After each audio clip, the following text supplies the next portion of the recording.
Hello વિદ્યાર્થી મિત્રો, નમસ્કાર. હું છું પરમાર સુભાષ. બ્રિલિયન્ટ એકેડેમીની અંદર આપ સર્વે વિદ્યાર્થી મિત્રોનું હાર્દિક સ્વાગત છે. આજે વિદ્યાર્થી મિત્રો ગુજરાતીની અંદર ધોરણ 9 અને 10 અને તમામ પરીક્ષાઓની અંદર ઉપયોગી એવા ટૉપિક એટલે વિશેષણ પાઠ્યપુસ્તક આધારિત આપણે ટૉપિક લઈને આવેલા છે. દરેક પરીક્ષાની અંદર ઉપયોગી થાય છે. ચાલો વિદ્યાર્થી મિત્રો આપણે જે વિશેષણ વિશે સમજીએ. વિશેષણ એટલે શું, વિશેષણ કોને કહેવાય, તો આપણે એનો બેઝિક અર્થ સમજીએ. વિશેષણ એટલે શું? વિશેષણ એટલે કે એક પ્રકારનો વધારો. વિશેષણ એટલે કે એક પ્રકારનો વધારો સૂચવતું પદ. એક પ્રકારનો વધારો સૂચવતું પદ કે જે વાક્યના સંજ્ઞાનો મતલબ થાય નામ. સંજ્ઞાનો મતલબ થાય નામ. નામના અર્થમાં વધારો કરે. નામના અર્થમાં વધારો કરે એટલે કે અર્થમાં વિશેષતા લાવે. અર્થમાં શું લાવે છે? વિશેષ. કે જે પદ હોય એ પદ એ નામના અર્થની અંદર કોઈ વધારો કરે છે, એ નામના અર્થની અંદર વધારો કરે એને આપણે કહીએ છીએ વિશેષણ. વિશેષતા લાવે છે. ગુજરાતી ભાષામાં નાના નામ કે સંજ્ઞાનો વિશેષ ગુણધર્મ દર્શાવ્યો હોય. ગુજરાતી ભાષાની અંદર વિશેષણની અંદર શું કે ગુજરાતી ભાષામાં નામ કે સંજ્ઞાનો શું બતાવે છે? ભાઈ વિશેષ ગુણધર્મ બતાવે છે. શું બતાવે છે? વિશેષ ગુણધર્મ બતાવે છે, ત્યારે એને વિશેષણ તરીકે પ્રયોજાય છે. દાખલા તરીકે સફેદ હાથી સૌથી આગળ દોડે છે. હાથી સૌથી આગળ દોડે છે, પણ કયા રંગનો છે? તો સફેદ.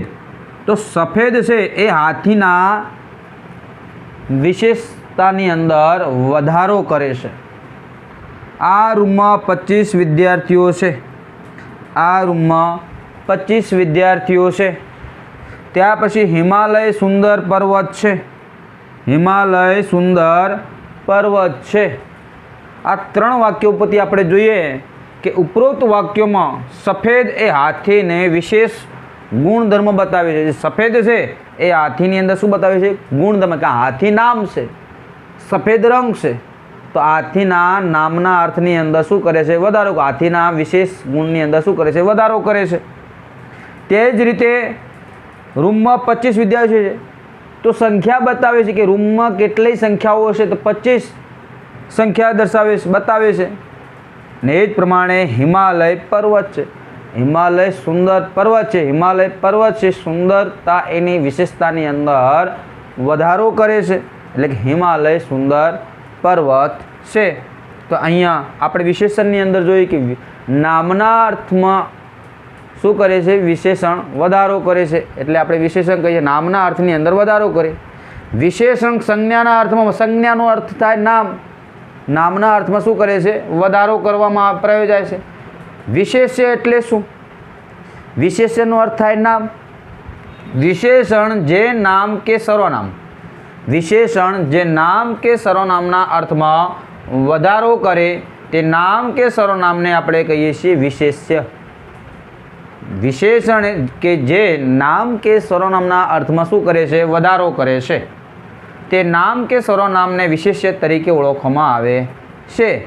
ઉપરના વાક્યોમાં આપણે જોયું કે ભાઈ હાથી શું છે? વિશેષ્ય છે.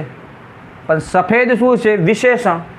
તો ઉપરના વાક્યમાં સફેદ એ વિશેષણ છે અને હાથી એ વિશેષ્ય છે. હાથી એક નામ છે, એ નામના અર્થમાં શું કરે છે? વધારો કોણ કરે છે? સફેદ. સફેદ એક રંગ છે, હાથી સફેદ છે. વિશેષણના પ્રકારો જોઈએ કે વિશેષણના અર્થ પ્રમાણે પ્રકારો. ગુણવાચક વિશેષણ.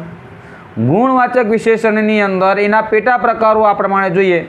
તો ગુણવાચક વિશેષણના પેટા પ્રકારો જોઈએ તો સંખ્યાવાચક વિશેષણ, સાર્વનામિક વિશેષણ, સ્વાદવાચક વિશેષણ, રંગવાચક વિશેષણ, કર્તૃકવાચક વિશેષણ, આકારવાચક વિશેષણ.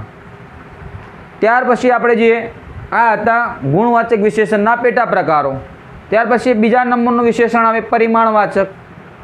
ત્રીજા નંબરે આવે સંબંધકવાચક. ચોથા નંબરે આવે છે દર્શકવાચક. પાંચમા નંબરે આવે છે પ્રશ્નવાચક. છઠ્ઠા નંબરે આવે છે સાપેક્ષવાચક વિશેષણ. એટલે આપણે આ વિશેષણના પ્રકારો છે 6 પ્રકારો મુખ્યત્વે પડે છે. ત્યાર પછી આપણે જોઈએ કે સ્થાન પ્રમાણે વિશેષણના પ્રકારો. તો સ્થાન પ્રમાણે વિશેષણના પ્રકારો 2 પડે છે. અનુવાદ્ય વિશેષણ અને વિધેય વિશેષણ. અનુવાદ્ય વિશેષણ અને વિધેય વિશેષણ. રૂપના આધારે વિશેષણના બે પ્રકાર પડે છે, એક વિકારી વિશેષણ, બીજું અવિકારી વિશેષણ. તો વિદ્યાર્થી મિત્રો આપણે અહીંયા વિશેષણ એટલે શું, કેવી રીતે આપણે ઓળખાવી શકીએ, વિશેષણના અર્થમાં શું વધારો કરે છે, નામના અર્થમાં શું વધારો કરે છે, વિશેષણની આપણે ખાલી બેઝિક માહિતી મેળવી છે.